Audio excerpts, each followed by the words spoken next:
Asteroid of fear.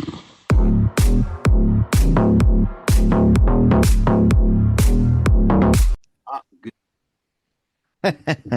We don't want to miss it. Let's not miss a thing. Yeah. So, how do you say your last name? Noterer. Noterer. All right. Yeah, I was listening to an interview this morning, and the guy, he made the attempt, and then he said, I don't know if I'm saying it right. And then he never asked you. Oh, So I figured I would at least go one step further. I would good. ask. Uh, All my right. my name has been mispronounced and misspelled my entire life.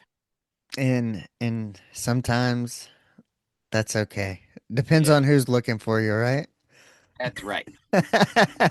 Sometimes you can use it to your advantage. Advantage, exactly. That's a good point. All right. Well, I'll make a slight introduction and we'll just get into it. We'll get into kind of a little bit about your growing up. I won't necessarily say where you grew up, but how you grew up and then yeah, we'll get into everything. And I listened to a little bit, just enough to get a feel, but not enough, not enough so I could also remain as curious as the listener. Okay. All right, here we go. Hey everyone, welcome to another episode of the Men of the House podcast. And today we're going to be talking to Dave Letterfly Noterer. And wow, in describing him, um, when I think like modern day Renaissance man, although that's not so uncommon to like a Gen Xer. So I think of somewhere of maybe Hunter S. Thompson, but not on drugs and on a motorcycle and a horse. Does that sound a little bit about right? Sort of, yeah. Maybe Yeah. some George Plimpton mixed in there somewhere. Yeah. Oh, yeah, there was somebody man, I forget. It was along those same lines of that era of journalism and man, somebody and I don't know if I wrote it down, but he was a very notable figure and I want to say like had this more Midwest feel, but in terms of they said great storytelling and yeah, it's kind of evolved. And that's why I kind of say like, as a Gen Xer, it's you kind of embrace the half nomad part of what I think of like one of my godfathers was a motorcycle enthusiast Uh-huh. and like the rock star lifestyle along with circus carney mixed in there but also so there was kind of a mystique to it back then because we didn't have all the internet, we didn't have all the other stuff, everything was wrapped up into a magazine. I guess all the tales or they had to be told. And now we have information so readily available and you know and so yeah, it's like you kind of embody a little bit of both, and so I'm interested to definitely see how that's kind of working out for you. Because I always say, like, as a Gen Xer, one of the benefits is you kind of know how things work before the internet, and now you know how they work now, and it's really about infusing them and figuring out how to use each to your advantage without letting too much of it drive you crazy, if that makes sense. Because technology, you've seen a lot of technology, and it can be both beneficial and detrimental. So, yeah. Where and how did you grow up? I grew up in Ohio on a university campus, the son of a opera singer mother and a Lutheran minister father. Oh, And okay. we and we had a I had an older brother who produced bizarre behavior for which there was no explanation for back in the 50s and 60s. Now, Ah, later on, he was diagnosed with Asperger's, but there okay. was There was no name for it back when I was a kid. All I knew was that it was frustrating, and he was the focus of the whole family. Man, yeah. So op I go Ohio, opera singer, Lutheran uh minister, pastor, whatever Yeah, you said, whatever they call it. I don't want to yeah. offend anyone. I think partially education liberal, but then also I think semi-conservative in terms of value somewhat, but the fact that they didn't have a name for that, you know, at that time, you're reaching into the unknown. You're looking for explanations far beyond what we know at the time. And I'm sure even at some point in time, maybe people thought your parents were crazy or your brother was crazy. And just because we didn't have a name because our human minds couldn't put a label on it.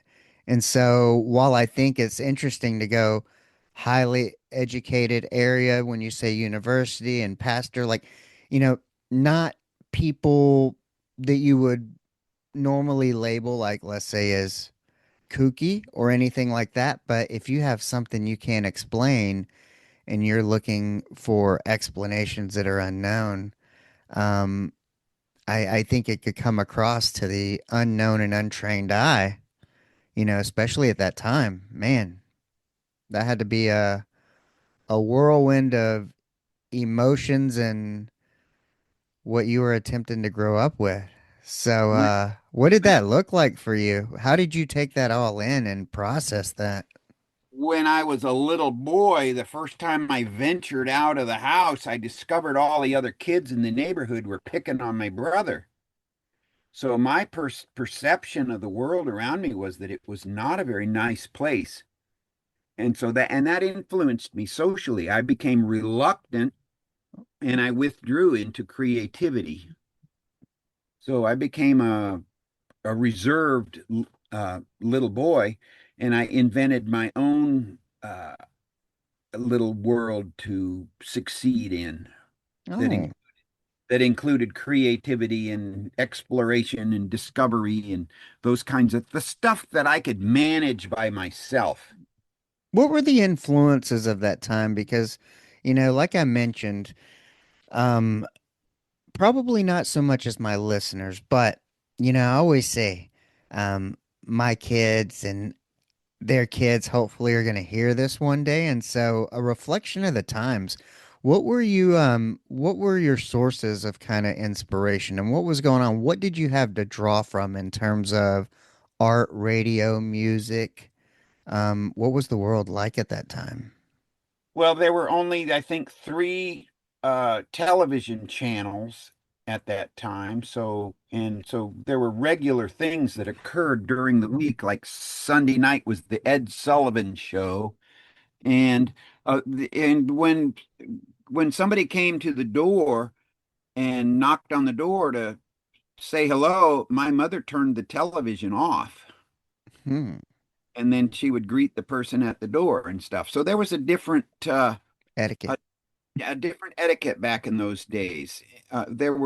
We had the milkman that delivered milk to the house, and since we grew up on a university campus, there were uh, university activities that took place throughout the year that we couldn't help but notice, and I became involved in those things. And you walk to school and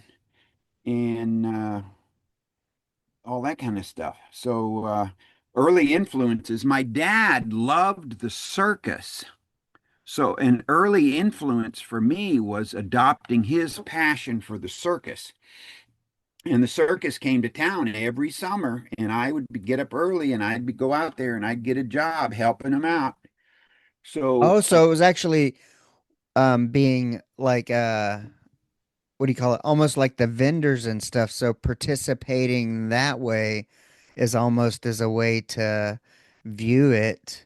Um, not just getting your ticket and going in as a spectator, but actually participating in the circus. Right. He Yeah, loved. as a kid, yeah, going out there and studying how they did things, God, helping carry the folding chairs and putting them into the bleachers, and helping lace up the canvas tents and carry poles and all that kind of stuff. And then I got to see how it worked, which mm, was and I'm already a visual person because I was reluctant socially. I probably excelled at being observant because I uh, overdeveloped that area of my being because of the neglect socially. yeah. And then I became as a kid I built a model circus and it worked Now, just like. speaking of, well, hold on one second. You said, and this piques my curiosity, because there's other little kids out there who might identify with this, but you said you were a little awkward socially, and that means especially with kids your own age or your brother's age because they were picking on him. But um, being part of the circus and seeing how it works and getting to go behind the scenes, did you ever get to talk to any people of the circus, and were you less reluctant to do that because that kind of piqued your interest? And did that have anything to do with like kind of getting to see behind the scenes as a kid and maybe talk to people and understand what the lifestyle was about? Yeah, I think that I even around the university campus, I was able to go and explore, and I would go in and out of the different laboratory buildings and class in the observatory and the different places that had professors and students and stuff. And just like at the circus, I could go around and hang around where the elephants were being taken care of and You got along with, did you get along with strangers more than you did like maybe those in the immediate circle? yeah, what I did was I was an observer, probably a non-threatening observer, and so that the professors at the classrooms just kind of let me do what I was doing. Yeah. Yet I didn't get in trouble because I was not being inappropriate, and so I probably learned uh, behaviors, social behaviors, even though I was socially reluctant. I wasn't as especially in tune to reading body language and facial expressions and stuff to tell the different moods of people Yeah. going stuff, but I was able to be appropriate with my behavior that allowed me to excel as a explorer and a discoverer. Yeah. So I know kind of how you got into, I mean, I love this because I was into music as a child, and you talk about opera, and it's funny. It's funny because a lot of people say I grew up like kind of rock and roll and like at 6, 7 years old. Uh-huh. And I always say I love all music, and respect all music, but I don't really like listen to opera. But I know the level of difficulty that it is. But you're exposed to all these things, and I'm guessing at some point because this is, I think, relevant to how you make your intro to potentially getting in the circus more is you were exposed to music, right? And you started playing drums somewhere in this. I actually started playing piano when I was a child. Mom, Uh-huh. she taught us all piano lessons, and then I switched to trumpet in grade school, and then there was a little fallow period, and then in junior high school is when I uh, decided I wanted to be a drummer, and I was on fire. And because of my background with piano and trumpet and reading music, I was able to excel and shoot right up to the very top in the orchestra in just one semester. And I was first chair for the rest of my high school years. And so that was the skill that I took to the circus. I started as a circus drummer, circus and I think that it was not only a way to excel with music, but creatively, because the drummer is the guy that accents the efforts of all the performers. When Oh, the I forget about that back in that time, the little da-dum, psh. Yeah, she kicks her leg up in the air and you coordinate a rim shot with it to Ah. more. And then there's drum roll to heighten the drama and then all the other stuff. So yeah, it was a creative outlet for me.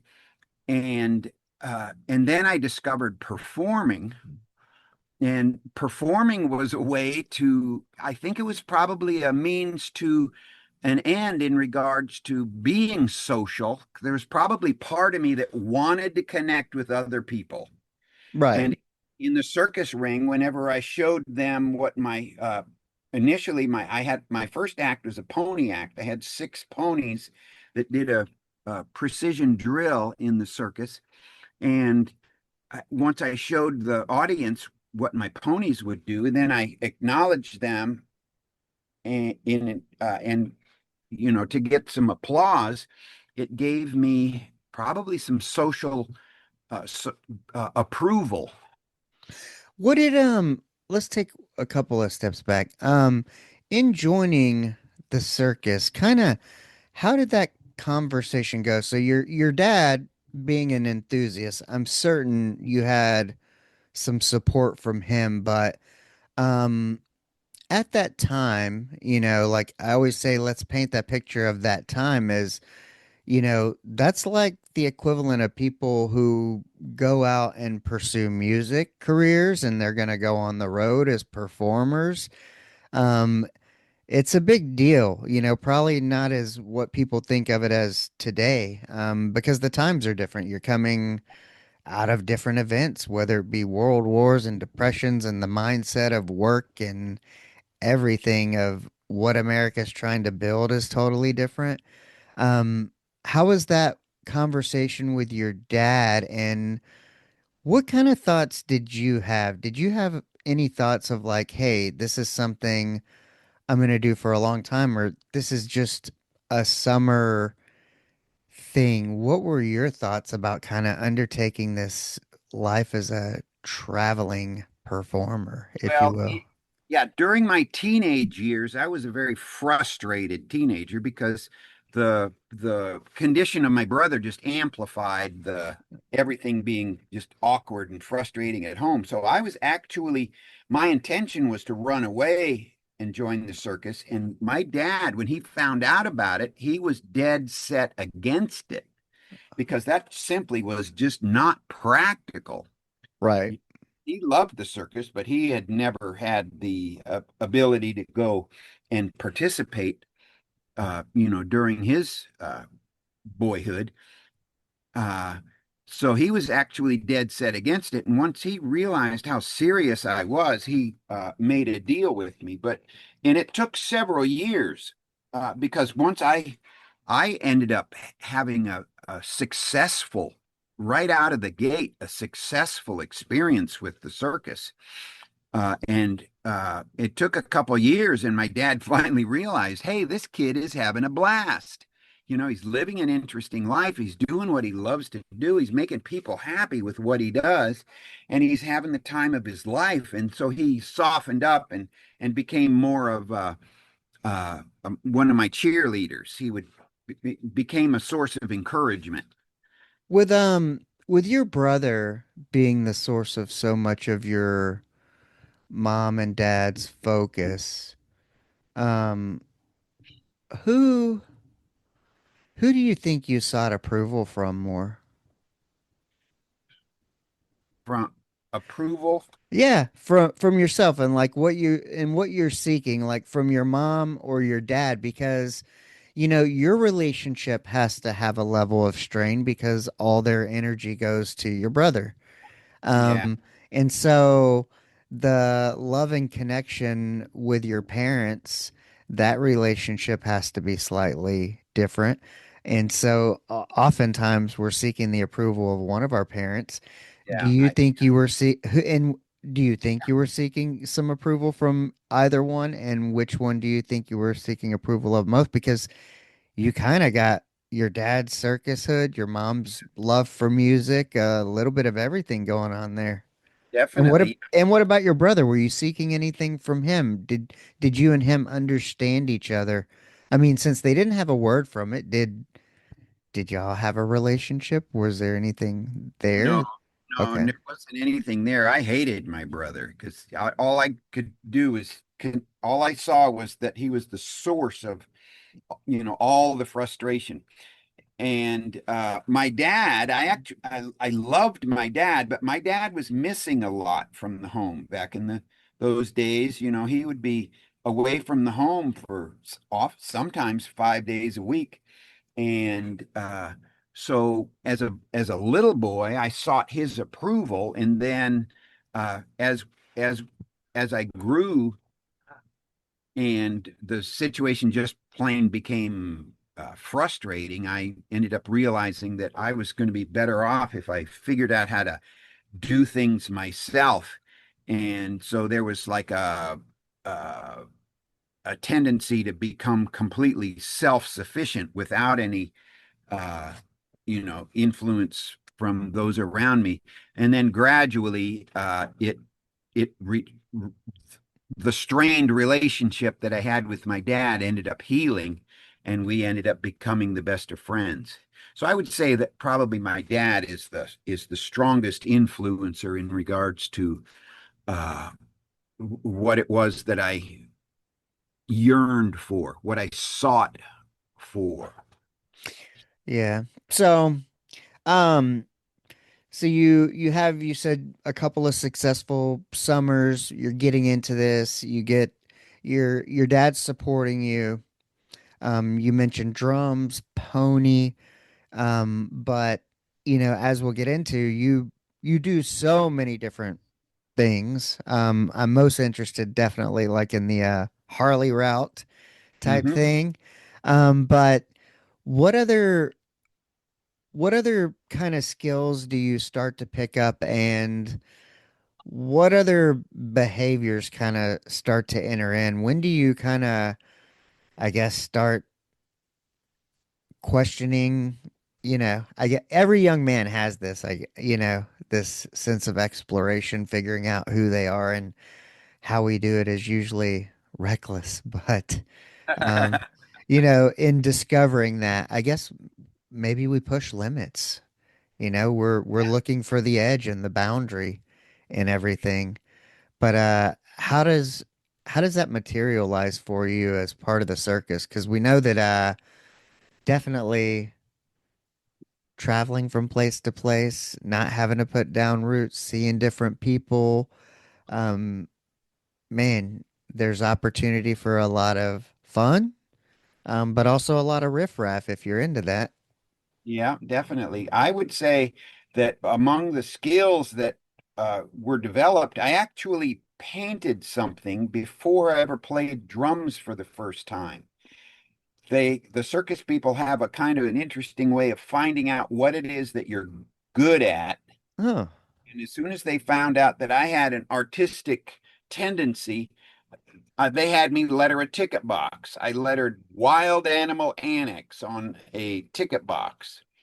And before I ever played the drums. And so my sign painting skills were ongoingly developing as I became a better circus man. And one of the things that I wanted to do was to invent myself as a valuable person. So I was all about learning all the skills I could, learning to splice rope and put fix electrical cables and twist a whip popper, all of the little unusual skills that they use around a circus.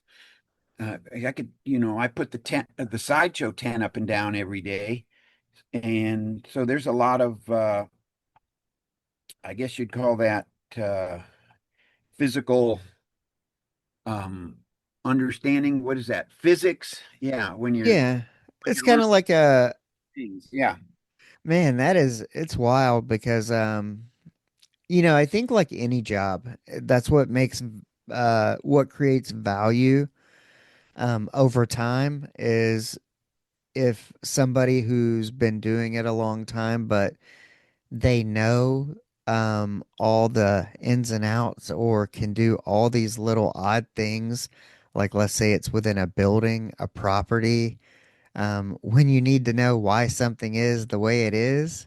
Uh-huh. Um, yeah, those things come in handy and they got to be passed down. A lot of people don't think about that part.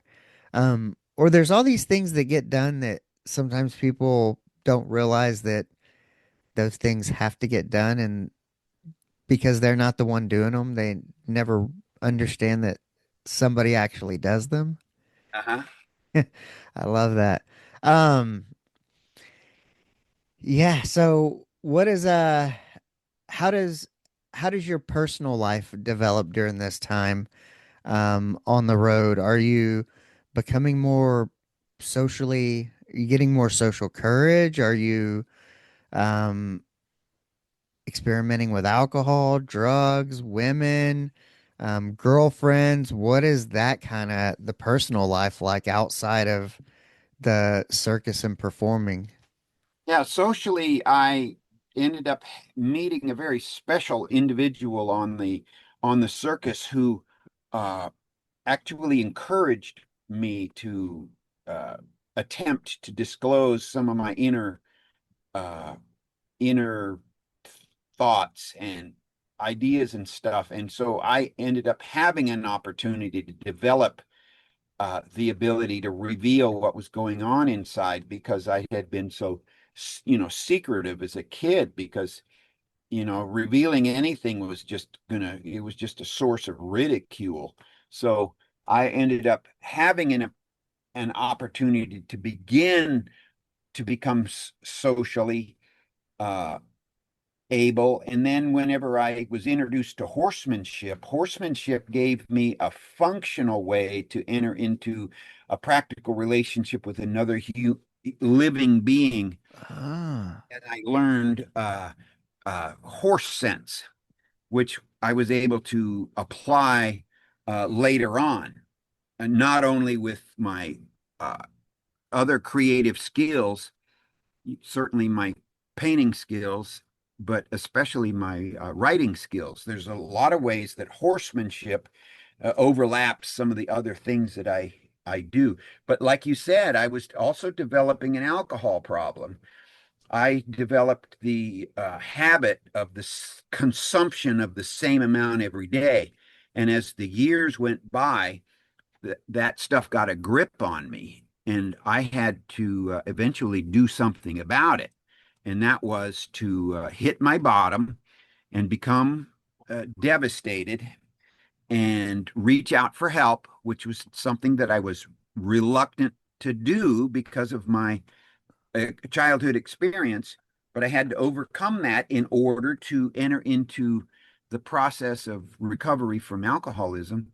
I had to become social. I had to become intimate with the other members of the group and especially with the sponsor figure. So uh, the the things learned in horsemanship were expanded upon in the process of recovery from alcoholism, and I became a people person. I transformed from a reluctant, uh, withdrawn person in charge of his own life into a service oriented people person that I am today. And that's what drives my words and my projects, the books that I write, and those kinds of things, because I'm thinking of the benefit to the reader, what did which how did the alcohol use start? Was it a social lubricant before shows, or was it a after thing, or just how did it start? it started as just a nightcap,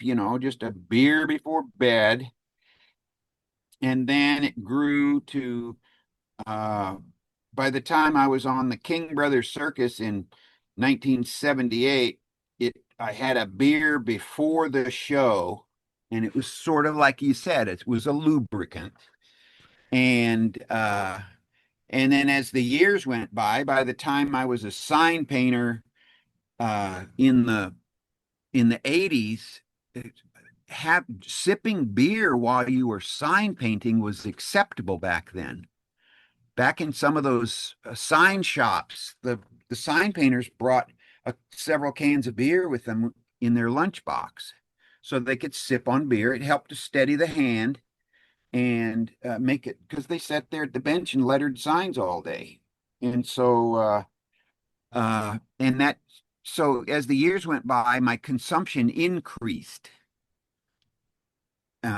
because I was, sipping beer all day long. What you mentioned something interesting. So, what kind of things were you doing when the circus wasn't in tow traveling? If you're kind of making an effort to participate in that, and like let's say that goes on, but you mentioned sign painting. Yeah, I almost thought I said something else. Sign painting and whatnot. What were you doing kind of in between the circus? Because that seems like, like you said, that was allowed. It's almost like being a rock star. That's allowed to have one. It's almost expected. It's okay to have drinks before you go on stage. Uh-huh. So that being acceptable, it's interesting. Do people find their way to that because it's acceptable, or do they find their way because it's acceptable and then they just end up doing it? Or Um, or it's functional, like yeah. they can use it to extinguish the butterflies in their stomach, you know? Well, it's funny because the thing that you used it for and got you to that, and it turned around, you weren't a people person, and you ended up having to use alcohol to become a people person, and then you ended up having to kick alcohol, and now you're a people person without alcohol. It's like you became the thing you needed to become. Yeah. Um, if you could do, but of course, we all know it in the struggle. It's like we Yeah, just have to go through the journey, you if know? you yeah, if you can do it in childhood, like we were supposed to learn all these skills on the playground, then Yeah, you I save know. yourself a lot of grief. Yeah. Yeah, so what were you doing in between the circus? What were some of your jobs? The It's interesting that you say that because the circus is seasonal. That means that the season was only a little over a half a year long. So that meant there was a big hiatus between circus seasons. And that's when I discovered that I could find something to paint. And my tendency as a sign painter took off.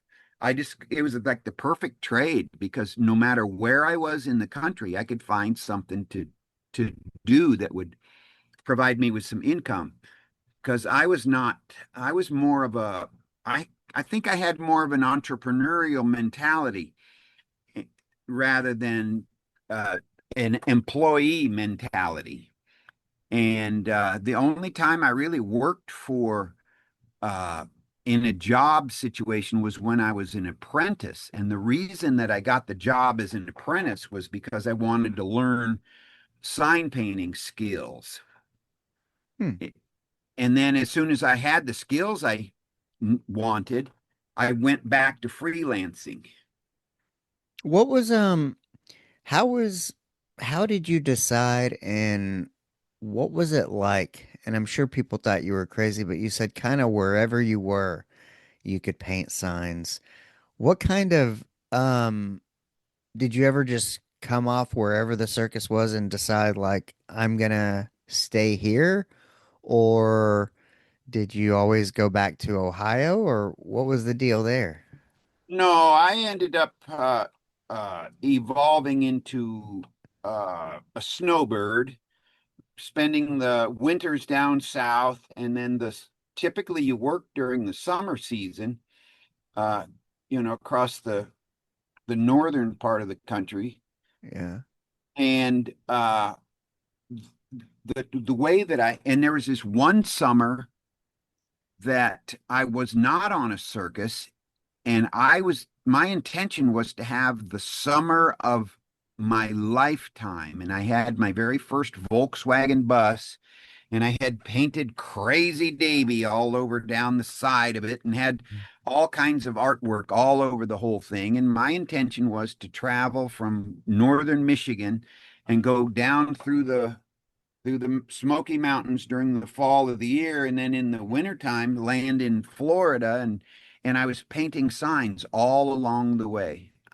It would be like an adventure, and I'd get to the next town and something would happen, and I'd have a incredible opportunity, and I'd thrive for a while. I was on my way through uh southern Indiana, and I go almost to Scottsburg, Indiana, and the Volkswagen broke down. And so I had to walk to the exit, and I made friends with the guy at the gas station. He had a tow truck, and he came and dragged it back to his gas station. And then the first thing I did was I pinstriped all the drawers on his toolbox while he fixed my van. And then I went into the town. This was right before Thanksgiving. Walked into the town to find some signs to paint, and the annually that time of year was the time when the sign painter would paint Merry Christmas on all of the store front windows and all Oh yeah.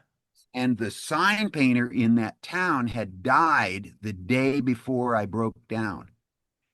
Wow. And so that whole town was ready for me to paint Merry Christmas, Yuletide greetings and joy and wreaths and Santa Clauses and stuff. I was there for, several weeks, kept painting stuff and got introduced to a lot of the business people, designed a fancy menu for a restaurant and a logo for a cool Hemi engine Mopar car and a lot of stuff, jewelry place. Yeah. In addition, and I had at the time of my life, and it was one of those situations where I could have very well stayed right there, but I didn't. And then the next thing you know, I'm back on the highway and I go to the next place where I had even more of an adventure. And that it really was. It was a trip of a lifetime. What you said snowbird, and I lived in South Florida, so very familiar with the term of people who Yeah.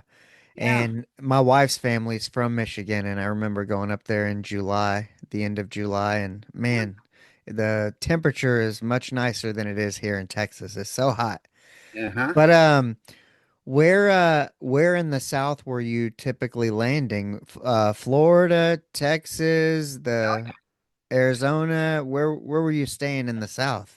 Yep. It was most of the time it was Florida. I went to South Texas a couple times, but Florida ended up being more of a circus mecca. There's a lot of the circuses that winter there. Huh. And so yeah, it was always Florida. Wow. Yeah, so that's interesting. I think about kind of that mindset that it really takes to go, well, I could plant here, or I could continue on to the next town and have like a separate adventure. And so, it's so weird because our human minds, we like clarity and certainty as much as we say that we're bored and we hate routine and all this stuff. Um, we like a sense of that certainty.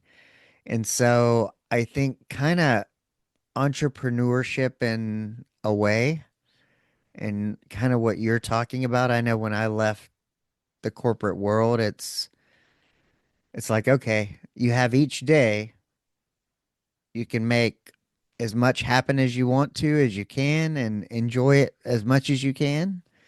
Um, and each day is kind of its own thing, Hmm. you know? And yeah.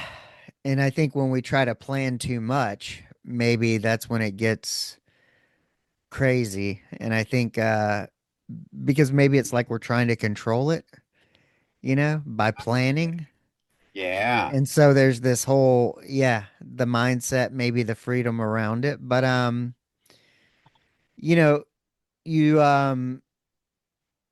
Yeah, so during this time, so we've established people kind of winter in Florida, and summers you're working, you're doing the snowbird thing, you're having adventures, you develop a problem with alcohol. What was the recovery process like? Reaching out, who did you tell, where did you go, and what was the recovery process like for you? Well, it was interesting. I got introduced to the process of recovery, and I was still on the road. So I went Okay. to the first AA meetings in Michigan. Then I went to meetings in Florida, and then I had work out in Kansas, and then I was in Arkansas, and then I was in Southern Illinois. I'm barely sober, and I come up with this brilliant idea that I should go to Carbondale, Illinois, and get a degree in graphic arts. And so I go there, and in the in the recovery community, where we have meetings just about every day. And at one of these meetings, I was attempting to communicate the frustration that I had been uh, experiencing at that time. And somebody out of the blue suggested, well, why don't you just go home? And that was something that just opened the dam of emotion, because I had made a conscious selection as a teenager to leave my home because that was the problem. Right. So here I was in early sobriety. I had no home. And then so right immediately after that, somebody suggested, well, if you had a home, where would you want it to be? And that's what uh, introduced me to the idea. And I selected Michigan because that was one of the places that I frequented the most, and I had friends there. So all of a sudden, I had a new goal, and that was to go to Michigan and make it my home. And my intention was to become the best sign painter of everybody in the town that I selected in Michigan. And so I went there, and see, God knew what he was doing. He knew I needed some stability at that point in my life. And so for the first 2 years in sobriety, I was planted in one place. I had a sponsor. We were doing the work. The You ask about the recovery process. One of the things that we do is called a moral inventory, where you go back through your life and you make a list of all of the people, all of the events, all of the things that happened, all of the emotional responses, the decisions, the beliefs that you adopted. All this stuff happens with the help of a sponsor. And those were the things that uncovered uh, my social ineptness, and it opened up uh, areas where my sponsor realized I needed guidance with, and so he would encourage me to end up growing and everything. And then 2 years into the process, the technology, you mentioned technology earlier on, technology was developing, and it was eliminating the role of the sign painter. So all of a sudden I was at the brink of not knowing what to do. Here I was with the goal of becoming the best sign painter in the whole town, and technology was taking it away. And I ended up discovering a huge market for putting murals on motorhomes, and it required having the ability to travel. And I knew how to travel and work and thrive because of my background with the circus. So at 2 years of sobriety, I hit the road, and I was on the road solid for 9 years, chasing motorhomes, putting murals on motorhomes. And then that attracted the attention of the largest RV dealership in the country, and they made it attractive for me to become their resident artist, which gave me stability again and gave me the ability to have a home of my own, which I have in Florida. Wow, where in Michigan were you? Jackson, Michigan, Wow. South Yeah. Central. Yeah. My Yeah. yeah, it's yeah, I always say it's like one of those places, that in Kansas, two places I've been that you don't think much when you say them. but when Yeah, you go there, they're actually pretty kind of cool places. definitely. Yeah, I get to spend the entire month of August in Michigan every year. Oh man, that's got Yeah. to be nice. It, it, Someday, I look forward to that. But yeah, you said that was the thing. I know how to travel, and I'm gonna do that. And um, I go, doesn't it sound familiar?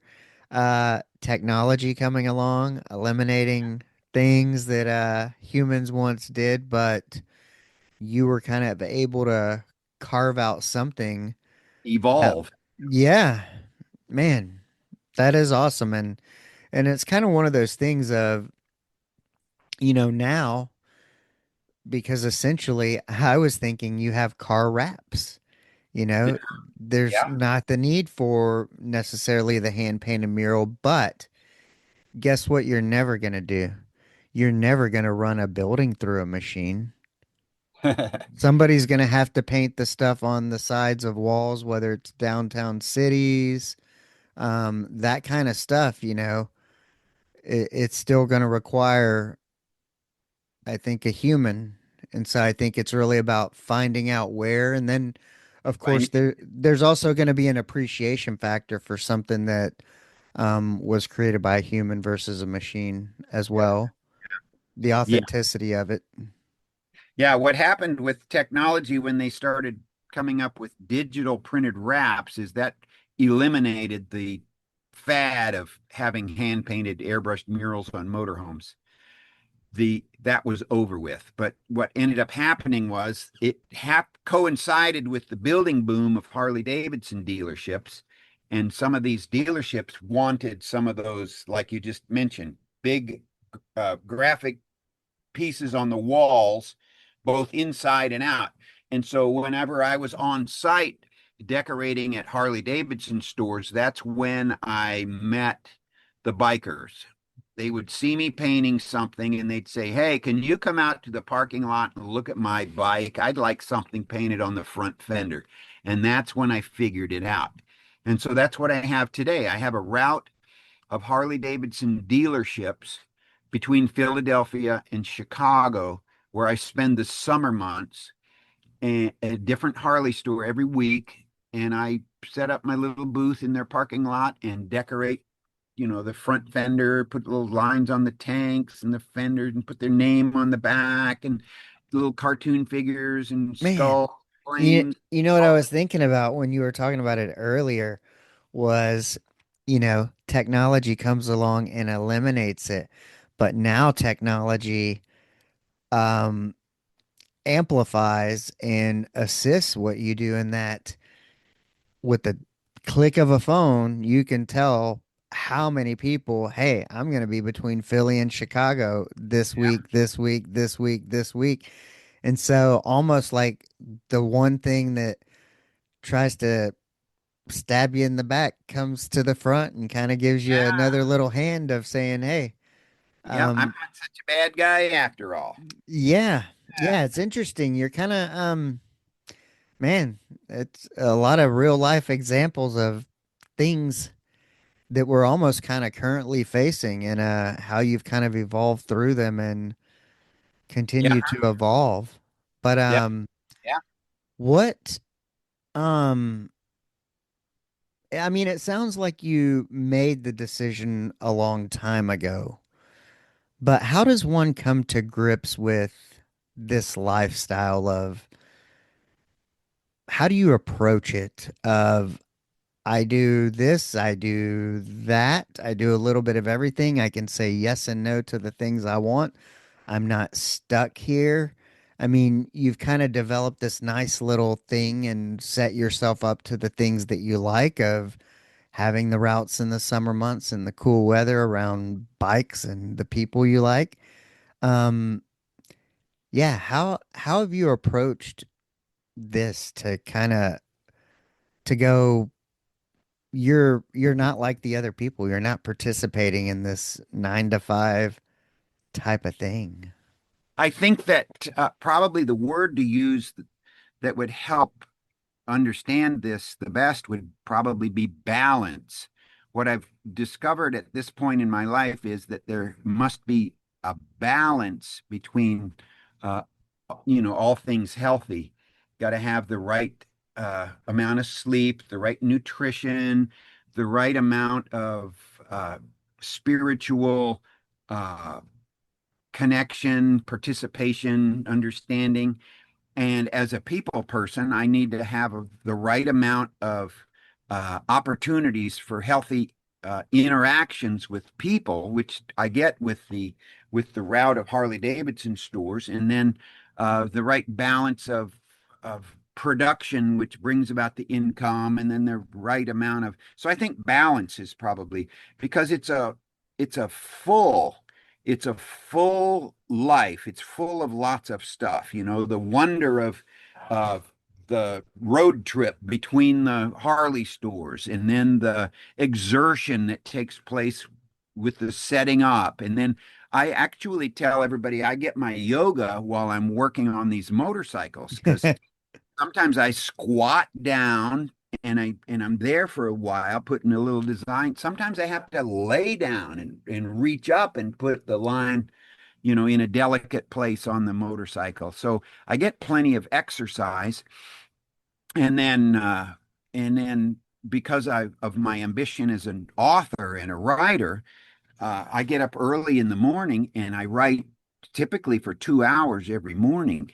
So there's I think balance with with many of the aspects of the lifestyle is the probably the secret that you're uh, when did authoring kind of come into the mix? well, it began with the inventory part of the recovery process, and then it evolved into marketing as I was making my mark in the motorhome industry, and then it evolved into writing essays, and then I ended up meeting the professor of the creative writing department at SEU in Florida and became his friend and told him about it. And he I says, took "Well, a creative writing class at Palm Beach Community College in Boca Raton, one of my Boca, favorite classes. Yes, yeah." sir. And he befriended me and he said, "Hey, let me see what you got." So I gave him uh, this thing that I'd strung together that was more content that you really needed for a book. And he read it for a year. And then he came back and says, "Hey, we're going to make a book out of this. I'm going to show you how." And so he became my first editor. And What what you mentioned you said you had written some essays. What were the essays for? Were you pursuing education or were they what were they for? the essays at the beginning were uh, probably little personal vignettes in Okay. regard uh, something that had impressed me that I wanted to share with the world. See, there's probably still what drives me is the desire to connect with other people, and so these essays were a way of telling a story of something that was going on in my life, so, whether it was a funny story or a just And picturesque. where were they published? I mean, because now we know we have Substack and you had blogs and all kinds of stuff, but that's kind of the other thing. I mean, were they for magazines? Were they in a class? What were they in relation to? Like, Well, I had no real outlet way back then. The prior to that, marketing material would hmm show up in the publications of the RV industry. I would interview some of my more interesting clients and then write a story about their accomplishments and how the artwork uh, conveyed some aspect of their personality. And it was sort of a self promotion type interview uh, that that was used to establish the name Letterfly in that industry. But the essays that I wrote were more creative stuff that there was really no outlet for that stuff way back then. I was just accumulating material. And so it didn't go out until the first book was published. Now I do send out a newsletter, and I've been sending out a newsletter for oh 40 close well not quite 40 years. The original ones were printed on a giant piece of paper that were folded up and mailed out, and then they evolved into email. So now my email subscribers get a newsletter from me every 2 weeks. And then I put stuff on Substack, and there's another blog that my stuff shows up on too. So, um, yeah. I gotta ask, during all this time, as you're making this journey and doing, man, just accumulating life experiences, where in do you find any time in there for love, wife, children, anything like that, or do you kind of keep it casual and have, um, like people would say, a friend in every port if you're in the military, or yeah, That how does that work? How do relationships work for someone with this lifestyle? somebody with this lifestyle, it would take a special individual to join me. Now, I have had several uh, fulfilling relationships, and I've actually asked two women to marry me, but it just never was meant to be. And I don't know if it's because of my uh, relational ineptness initially that influences maybe making a bad selection, or whether it's simply something as simple as you know the the right woman just plain is not interested in an itinerant lifestyle. But I'm certainly still hopeful. I'm only looking for one. Yeah, and you know, um, yeah, I don't know. Like my dad's 70 something and he's single. My mom's six, I don't know. She's older too and single. And Uh-huh, um I'm their only child. And then they have my granddaughter. And uh-huh, but I've been with my wife. We've been together for 19 years, uh-huh. married, 12. Um, and so but as an only child too, I understand like that I need alone time. I know that I've had periods of feeling lonely, but I don't necessarily feel a general loneliness. I think that some people experience.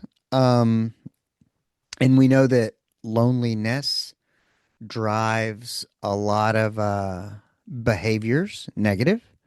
Yeah. Um, how, being older, itinerant lifestyle, all that kind of stuff, for people out there who might be in a similar situation, what's your perspective and view on loneliness and fulfillment and how you kind of navigate, overcome that? And I mean, I'm certain it's through the relationships you make and each conversation you have is the opportunity to connect with somebody and fulfill something that doesn't necessarily make you lonely. So, but I think it's somebody in your situation could be lonely or not, but it's all a matter of perspective. So, what is your perspective on relationships and stuff as it relates to that? The very first experience I had with having to, I guess, process that loneliness occurred after my 2 years of being stable in Jackson, Michigan.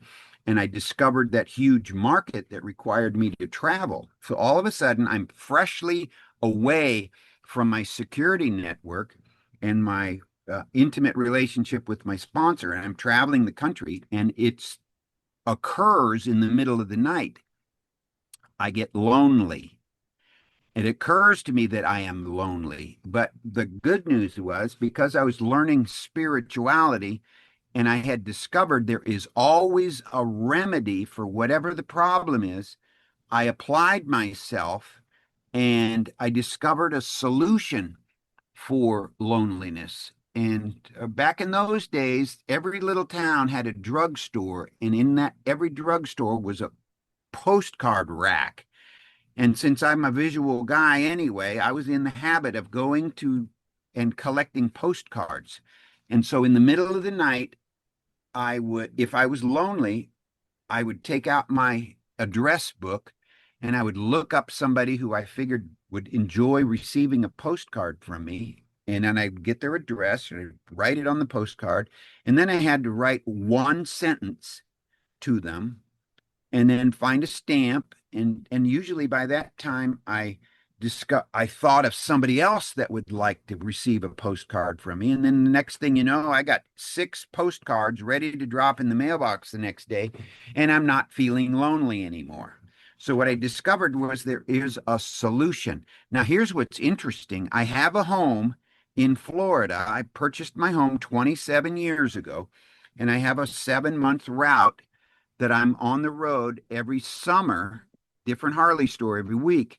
When I get home, I go through grief because I'm coming in off the road. I love being on the road. I get home and I'm experiencing grief. And one of the other things that occurs when I'm at home is I get lonely because I don't have the steady diet of interacting with others that I get on the road in all these interesting places. The stimulation is just ongoingly engaging.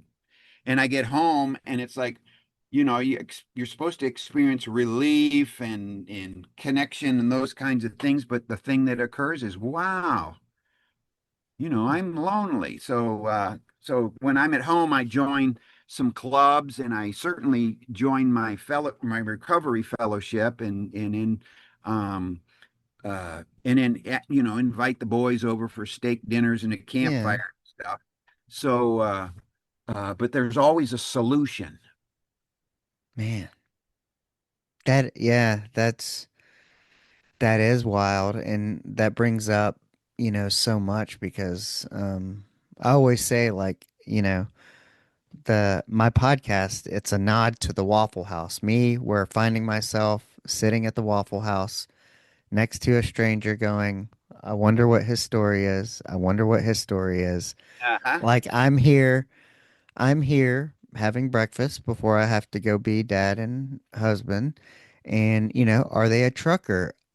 It could have been you one day, maybe sitting in Conroe, Texas at the Waffle House going, is it somebody who's on their route in between places?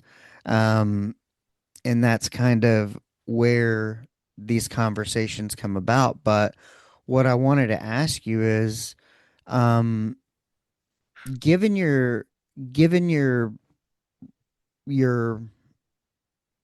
everything you've seen, everything you've done, all the people you talk to and come across, and having traveled so long in um, different parts of the country, um, what are you seeing out there as concerns for men of, how things have changed in the world? Um, as it relates to purpose, I always say I have 3 daughters. They can make their own money, so they don't need a man to provide for them anymore. So, what's required of a man is emotional presence and different things that women are looking for. Um, and then, of course, there's this whole, I always say, younger guys who use the apps, they don't have the confidence. The art of the conversation is gone.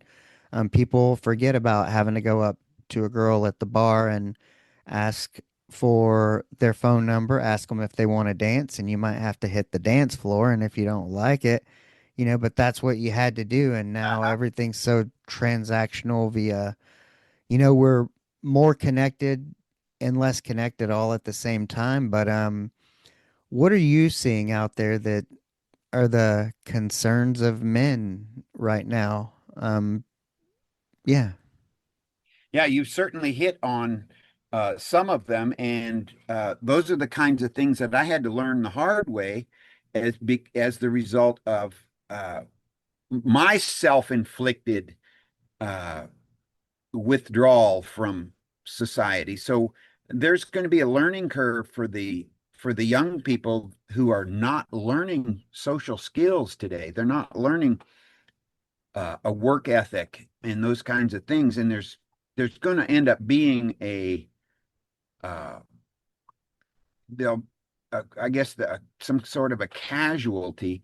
But the good news is, just like the way that my life unfolded, there will be an opportunity for a lesson for many of them who will end up going, well, wait a minute. Hey, I've been missing out, and I'm going to adopt the discipline of leaving my phone behind and learning some of the old school skills that were prevalent, before this phone was showed up. The concept of being quiet and meditating and finding connection, finding something to appreciate, and then what's becomes the most beneficial is developing the service mentality, becoming outgoingly interested in finding ways to be a benefit to the other person, and that's going to stimulate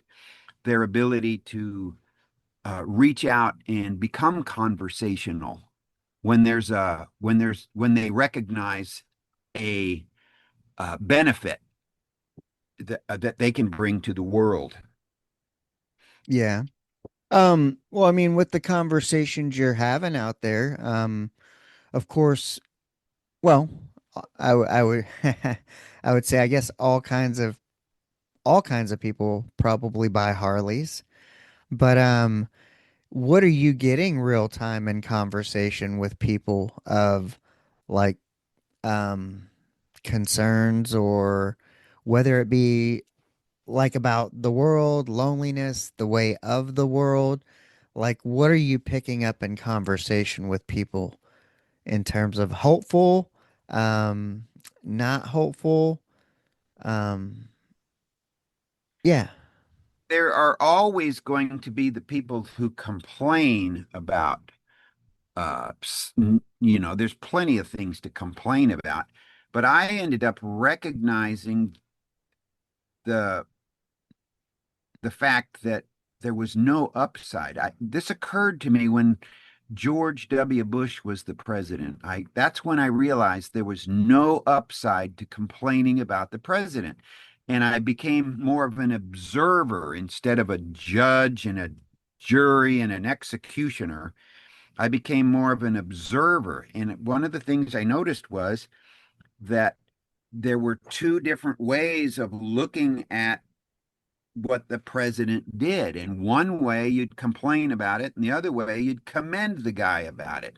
So I all of a sudden I realized that what was actually taking place had very little to do with the reception or the perception of the observer.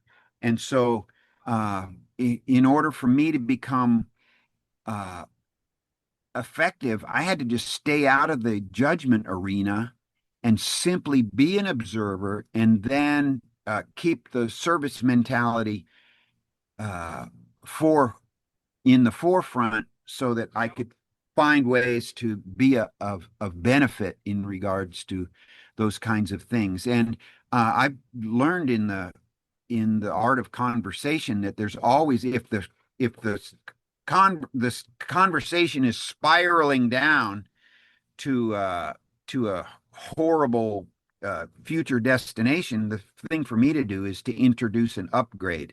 Just interrupt I things and give them an upgrade, and then like that. usually the conversation will turn around, and all of a sudden people will start coming up with encouraging things to do. Yeah. And So, um, you talk about service a lot, and you're able to service kind of authoring. That was a way to kind of serve the world, correct? You had all these things to say. You do not want people to make the same mistakes you do. Um, you have your groups, your AA groups and whatnot. And then of course painting, the Harley shops and whatnot. Um that's kind of an income and you're providing a service to these people. But how do you look at service when you're on the road kind of doing the occupation? Do you look at like each conversation, each painting as the opportunity to um, serve, whether it be wisdom, um, knowledge, anything? Or Yeah, yeah, and certainly, uh, oftentimes my customers are asking me to interpret something and make it into an expression of their uh, scope of their personality. So it ends up being a creative challenge. And so that's one way to be of service to my customers, to come up with the most incredible concept I can possibly come up with. And then, like you already mentioned, authoring, if I can show how my experience, the lessons that I learned from the experiences that I went through can benefit the reader, that's me being of service to others. And then sometimes on just a simple level, like if I pull into a giant shopping center with the rig to park overnight, and if I see a shopping cart that got pushed all the way out to the bus stop, I'll go out there and I'll push it all the way back to the store. That's another way to be of service and get a little exercise in at the same time. So, man, oh, so you drive a whole big rig around. yeah, big RV. I got all the comforts of home everywhere I go. Did you when you were have you ever done the route on a bike alone? No, motorcyclist? No, no. I got too much gear I need to haul around. Do you ride? I've ridden, as you're already well aware, I've ridden horses for 30 some years, and I had a motorcycle for several years, but no, I don't have a motorcycle now, and I don't have a horse either. So riding is something that's in my past. Now, with the horses, do you, since you obviously do this kind of mobile thing, do you still kind of have a passion for that? Do you stop off, like I know I interviewed, Shane from the Horsemanship Journey, who does kind of like a recovery thing out in Colorado. Do you still, dabble in horsing, whether it be training or do you strictly ride or do any of these programs with speaking? And not yet. I certainly keep in touch with my horsemanship friends so we can keep the conversation going. And then I daydream about a trip to Portugal to ride some of the best, horses on the planet. Yeah. Oh, So wow. yeah, because yeah, horsemanship is still I'm very passionate about it. Uh, yeah, It's kind of even though. like you have so many of those things that I look at going kind of like this thought of going like should technology or something happen and the Harley route goes out, it's like, oh, what's he doing now? Oh, he's in Portugal riding horses or training horses. Yeah. Um you know, um yeah, kind of like your skills and your adaptability from everything you've done. Um it's almost kind of played out that way, you know? Definitely. And that's one of the things that I've learned is that this life requires an ongoing willingness to evolve into something different. It's like one of the sayings is uh, change is the only thing that's never going to change is the fact that everything is going to change. Uh, and that's one and another. So I can use my vivid imagination to come up with, like you just did, a scenario uh, that would be a possible alternative to what I'm doing today. Another one is I've got a client who has a circus, and I've been doing all of his signs and his I constructed the entrance portal and a ticket box, and I fabricated a lot of stuff for him because I know how they need to be built to be portable and rugged and everything. And I painted stuff and built stuff for him for 11 years. He loves hand painted artwork, and that's opened another possibility. There is a circus in France Oh, that has 60% of their acts have horses in them. That's their specialty. It's a big, huge family, and that's what their specialty is incredible feats of horsemanship. And uh, I've been daydreaming with the idea of offering my services and becoming the resident artist and going over there and painting little delicate designs and things like that on their circus equipment. And that would be another incredible uh, thing to go do. Just go to France and decorate for the circus and hang around a bunch of great horses. man. Yeah, It's you're right up my alley because I think about that. I did that whole corporate thing, and when I got laid off in 2020, I was like, eh. And my daughter's like, you know, maybe start a podcast, and she goes to an art school, which they didn't have when I was growing up. And that's the reason we stay here, but it only goes through the eighth grade. And when she goes into the ninth grade, she'll either have to go to one of the public schools, or my idea is I would rather just get like a Sprinter van and do homeschool and travel to all 50 states, uh-huh. podcasting. Um, Need to find some other skills, tap into some of my other skills, but travel and let her see the places and meet the people as opposed to reading it in a book, you know?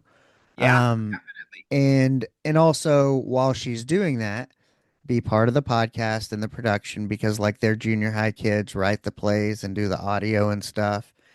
And so yeah, in 3 or 4 years when she's going into high school, that's what I want to do is to have this and some skills in place that I could get a Sprinter van and her and I can hit the road and her high school till she turns 18 can be that and developing something else.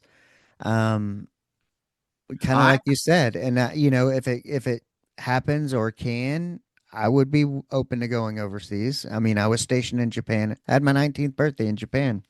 huh. I'm going to recommend now that I understand your ambition, I'm going to recommend you read my book called Hit the Road and Thrive. It Yes. was actually inspired by one of my customers who said, Dave, you are living the dream, traveling around the country, doing what you love, making people happy with what you do. You should write a book on how to do it. And so I did. And I made this book. I made the manuscript available for all the listeners of your show for free. All Oh, you have to do is go to the website daveletterfly.com and you can get the download of the book for free. sweet. I will put that in the show notes. Man. Yeah. Yeah, that's kind of it's interesting because you when I think about it, it's like that all comes from being laid off and reapplying and my daughter going, "Do you really want 2 a.m. phone calls?" and me going, "Well, I mean, I do Uber Eats. It's kind of like, hey, I'll figure it out. I mean, I have a master's degree. I learned how to podcast. I have other skills I can do. I come from a healthcare background, but I lost 64 pounds. I was a personal trainer. I can do accountability coaching. So Uh-huh. there's so many avenues and kind of the direction the world is, you've taken something and a couple of things and made them work for you at opportune times and integrated that technology and myself as a 49-year-old finding myself where I'm at. It's like, if you can, I always say, if you can bend without breaking, like a palm tree, be Yeah. flexible. You never know because I never thought that this is what I'd be doing. But yeah, what um is there any question I didn't ask you that you wish I would have. Huh, that's a good question. Yeah. What I want to do is recommend to all of your listeners to remain open instead of being tempted to be judgmental or even uh, entertain negative thoughts of self-pity or something in regards to the challenges that we go through. Just simply remain open and just by remaining open, we end up creating a place for a doorway to open, and then oftentimes it leads us into like you're right now. You're at the brink of creating the next wholesome chapter of your life.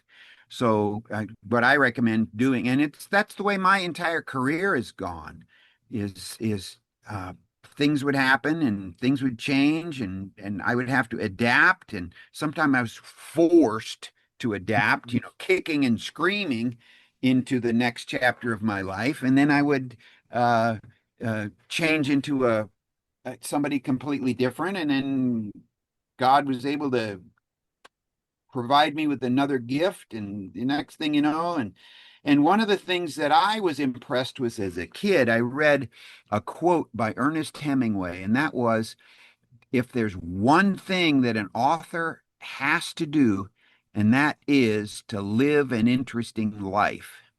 Oh, I think that that's one of the reasons why I have been driven to just constantly be discovering, exploring, and looking and observing, is because that's how we get to experience an interesting life as we go through this moment that we're in. you seem like I just had this interesting thought of like you seem like a person that uh don't tell you I can't. Exactly. Yeah, I remember my dad saying that. You can't possibly do that. And all it did was make me want to do it even more.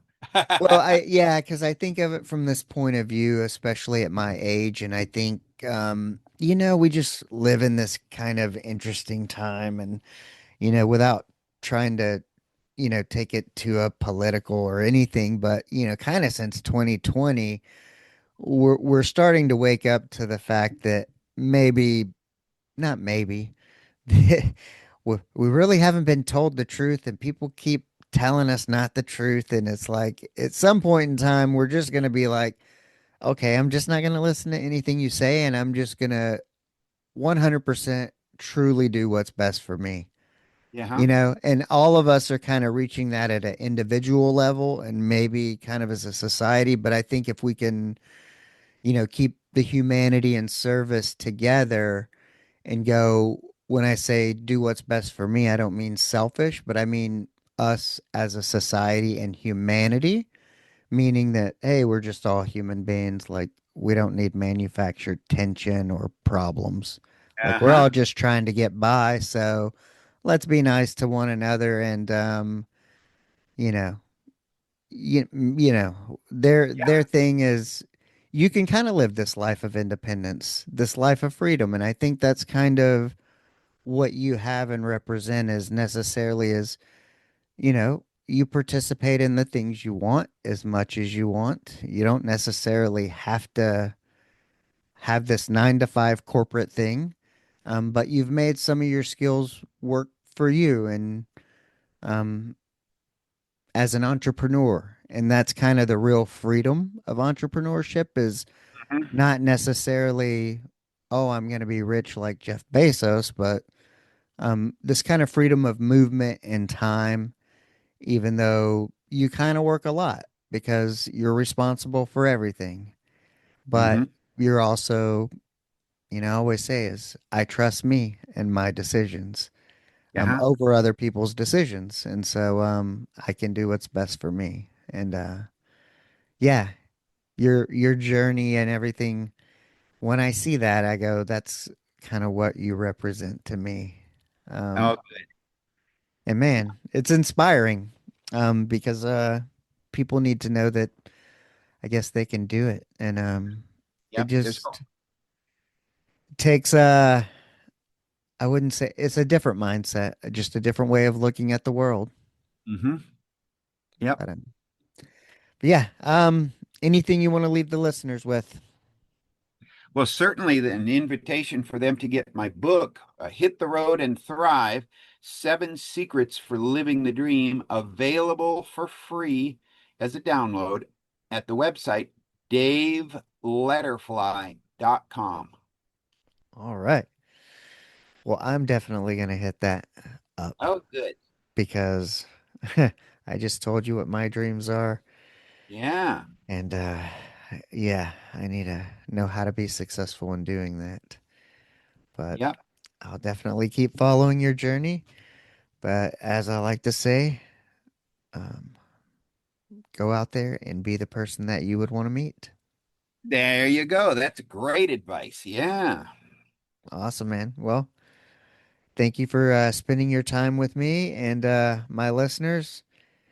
And till next time. Thank you so much. All right, man. Let's go.